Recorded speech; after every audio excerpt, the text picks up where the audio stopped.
नमस्कार दोस्तों, स्वागत है आपका अपने YouTube channel success point Saidpur में। दोस्तों आज है 18 जून और 18 जून के जितने भी इम्पॉर्टेंट क्वेश्चन हैं आप लोगों के लिए लाया गया है, जो कि आपकी आगामी प्रतियोगी परीक्षाओं के लिए काफ़ी महत्वपूर्ण है, जिसे आप शुरू से अंत तक अवश्य देखें। तथा 17 जून 2020 के करंट अफेयर के क्वेश्चन का सही जवाब नीतीश यादव, अश्विनी चौहान व अन्य लोगों ने सही दिया है। आप लोगों को सक्सेस पॉइंट सैदपुर की तरफ से धन्यवाद। अगर दोस्तों इस चैनल को सब्सक्राइब नहीं किए तो कृपया सब्सक्राइब कर लीजिए और वीडियो को अंत तक देखिए। तो सबसे पहले आपका पहला क्वेश्चन शुरू करते हैं, जिसमें आज का पहला प्रश्न है, किस राज्य ने नीट की परीक्षा पास करने वाले सरकारी स्कूल के छात्रों को 10% आरक्षण देने की घोषणा की है। इस प्रश्न के 4 विकल्प हैं। पहला तमिलनाडु, दूसरा उत्तर प्रदेश, तीसरा मध्य प्रदेश और चौथा कर्नाटक। तो इसमें आपका जो पहला विकल्प है तमिलनाडु वह सही है। तो तमिलनाडु सरकार ने सरकारी स्कूलों से नीट की परीक्षा पास करने वाले छात्रों को 10% तक आरक्षण देने की घोषणा की है। और तमिलनाडु के वर्तमान मुख्यमंत्री E.K. पलानीस्वामी हैं तथा यहाँ के राज्यपाल बनवारी लाल पुरोहित जी हैं। तमिलनाडु की राजधानी चेन्नई है तथा यहाँ का राजकीय भाषा तमिल है। और तमिलनाडु का राजकीय पशु नीलगिरी तहर तथा राजकीय पक्षी पन्ना कबूतर और राजकीय पुष्प करिहरी तथा राजकीय वृक्ष ताड़ है। तमिलनाडु का संपूर्ण क्षेत्रफल 1,30,058 वर्ग किलोमीटर है और इस राज्य का गठन 26 जनवरी 1950 को हुआ है। आज का अगला प्रश्न है, भारत FDI पाने वाले देशों में किस स्थान पर है। इस प्रश्न के 4 विकल्प हैं।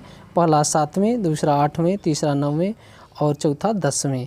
तो इसमें जो आपका तीसरा विकल्प है 9वें वह सही है।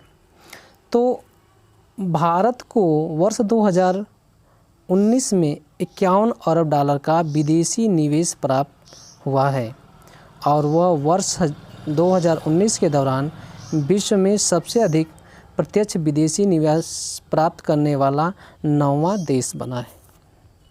आज का अगला प्रश्न है, ब्रिटिश अकादमी फिल्म पुरस्कार कितने महीनों के लिए स्थगित किया गया है। इस प्रश्न के 4 विकल्प हैं। पहला 1 माह, दूसरा 2 माह, तीसरा 3 माह और चौथा 6 माह। तो इसमें आपका जो दूसरा विकल्प है 2 माह वह सही है। तो कोरोना महामारी के संक्रमण के कारण academy of motion picture arts and sciences ने घोषणा की है कि ब्रिटिश अकादमी फिल्म पुरस्कार 25 अप्रैल 2021 तक स्थगित कर दिया गया है और इसकी प्रारंभिक तिथि 28 फरवरी 2021 थी। आज का अगला प्रश्न है, नाडा ने अपने रहने के स्थान की जानकारी न देने के कारण कितने भारतीय क्रिकेटरों को नोटिस जारी किया है। इस प्रश्न के 4 विकल्प हैं। पहला 3, दूसरा 5, तीसरा 6 और चौथा 8। तो इसमें आपका जो दूसरा विकल्प है 5 वह सही है। तो हम लोग सबसे पहले नाडा का पूरा नाम जान लेते हैं। नाडा नेशनल एंटी डोप एजेंसी ने भारत के 5 क्रिकेटरों को अपने रहने के स्थान की जानकारी न देने के कारण नोटिस जारी किया है। ये 5 क्रिकेटर हैं। पहला चेतेश्वर पुजारा, दूसरा रविंद्र जडेजा, तीसरा KL राहुल, चौथा स्मृति मंधाना और 5वां दीप्ति शर्मा। इन्हीं 5 क्रिकेटरों को नोटिस जारी किया गया है। आज का अगला प्रश्न है, किस संस्था ने सामाजिक दूरियों की निगरानी हेतु आर्टिफिशियल इंटेलिजेंस आधारित साइबर फिजिकल प्रणाली विकसित किया है। इस प्रश्न के 4 विकल्प हैं। पहला IIT खड़गपुर, दूसरा IIT मद्रास, तीसरा IIT कानपुर और चौथा IIT दिल्ली। तो इसमें जो आपका पहला विकल्प है IIT खड़गपुर वह सही है।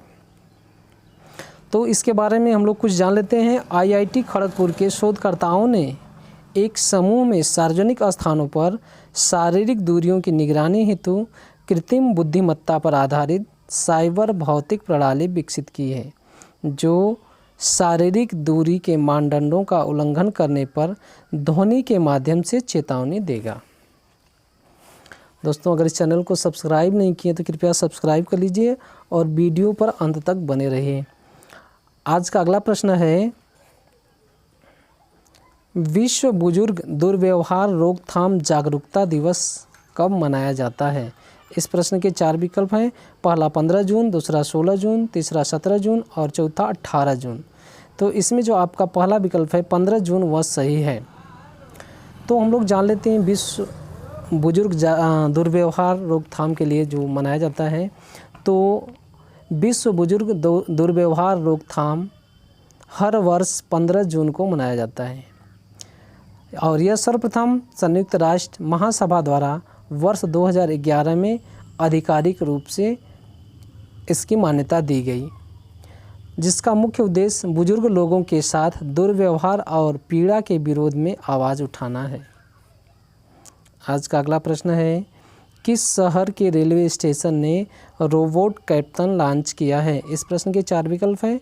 पहला पुणे रेलवे स्टेशन, दूसरा वाराणसी रेलवे स्टेशन, तीसरा कानपुर रेलवे स्टेशन और चौथा गोरखपुर रेलवे स्टेशन।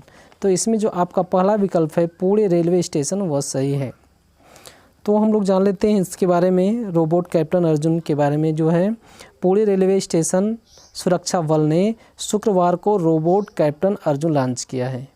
यह रोबोट प्लेटफार्म पर आने वाले सभी यात्रियों की स्क्रीनिंग करेगा। इसका सबसे महत्वपूर्ण खासियत यह है कि यह पहियों के माध्यम से कहीं भी आ जा सकता है। आज का अगला प्रश्न है, असम ने किस महिला एथलीट का नाम खेल रत्न के लिए खेल मंत्रालय को भेजा है? इस प्रश्न के 4 विकल्प हैं। पहला निधि पटेल, दूसरा सुनीता फोगाट, तीसरा रीमा दास और चौथा हेमा दास। तो इसमें जो आपका चौथा विकल्प है हेमा दास वह सही है। तो हेमा दास के बारे में जानते हैं। हेमा दास एक भारतीय धावक हैं जो IAAF world under 20 athletics championship के 400 मीटर दौड़ में स्वर्ण पदक जीती हैं, जो भारत के असम राज्य से संबंधित हैं। इनका नाम खेल रत्न के लिए खेल मंत्रालय को भेजा गया है। आज का अगला प्रश्न है, RBI ने बैंकों के पूर्णकालिक निदेशकों और मुख्य कार्यकारी अधिकारियों के लिए कितनी आयु सीमा निर्धारित की है? इस प्रश्न के 4 विकल्प हैं। पहला 60 वर्ष, दूसरा 70 वर्ष, तीसरा 65 वर्ष और चौथा 72 वर्ष। तो इसमें आपका जो दूसरा विकल्प 70 वर्ष है वह सही है। तो RBI ने बैंकों के पूर्णकालिक निदेशकों और मुख्य कार्यकारी अधिकारियों के लिए 70 वर्ष की आयु सीमा निर्धारित की है। आज का अगला प्रश्न है, कौन कोरोना का इलाज रेडिएशन थेरेपी की मदद से करने का शोध शुरू किया है? इस प्रश्न के 4 विकल्प हैं। पहला WHO, दूसरा एम्स, तीसरा DRDO और चौथा स्वास्थ्य मंत्रालय। तो इसमें आपका जो दूसरा विकल्प एम्स है वह सही है। तो हम लोग एम्स का पूरा नाम जान लेते हैं। एम्स अखिल भारतीय आयुर्विज्ञान संस्थान है। एम्स ने रेडिएशन थेरेपी के जरिए कोरोना मरीज में निमोनिया के प्रभाव को कम करने के लिए एक शोध शुरू किया है, जिससे कोरोना मरीजों के इलाज में मदद मिलेगी। इस प्रकार से जो करंट अफेयर का क्वेश्चन था वह समाप्त हुआ। और जैसा कि आप लोग जानते हैं कि इसके अंत में आपसे एक प्रश्न पूछा जाता है, जिसका उत्तर आपको कमेंट के माध्यम से देना है। तो आज का प्रश्न है, हेमा दास भारत के किस राज्य के निवासी हैं?